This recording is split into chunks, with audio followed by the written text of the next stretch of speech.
Après le Doubs, parlons de l'Occitanie. Il va y faire chaud aujourd'hui, Romain, jusqu'à 30 degrés attendus dans le sud-ouest. Oui, Anissa nous en parlait. exactement, c'est une vague de chaleur qui remonte depuis l'Espagne. Le pays, justement, a battu des records de température. Hier, plus de 38 degrés à Cordoue, en Andalousie, inédit en Europe pour un mois d'avril.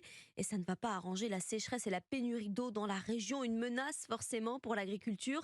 L'envoyé spécial d'Europe 1 en Espagne, Guillaume Dominguez, est allé dans un élevage de porcs ibériques au sud de Séville. À l'ombre d'un chêne centenaire, un groupe de cochons retourne le sol en quête de nourriture. Ici, les porcs ibériques sont élevés au gland et au pâturage. Mais cette année, Antonio Martin, l'un des deux éleveurs, s'inquiète. L'herbe est 2 fois moins haute que l'an dernier. Nos animaux mangent normalement de l'herbe de septembre à juin.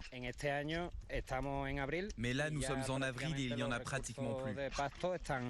Moins d'herbe et moins de gland aussi. Les chênes fragilisés par le manque d'eau tombent malades et meurent. Mais pour Antonio, hors de question de renoncer à la qualité. Il y a encore 20 ans, on élevait 80 porcs au gland. Aujourd'hui, en faire une trentaine, c'est compliqué.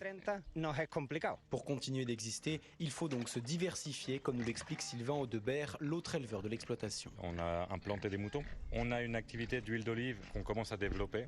Et on a développé une partie touristique pour ne pas être dépendant d'une seule activité qui dépend, elle, de notre climat. Autant de solutions pour ne pas augmenter les prix. Le but n'est pas de se retrouver avec notre stock sur les bras, me confie-t-il dans un sourire. Un reportage de Guillaume Dominguez, l'envoyé spécial d'Europe 1 en Andalousie.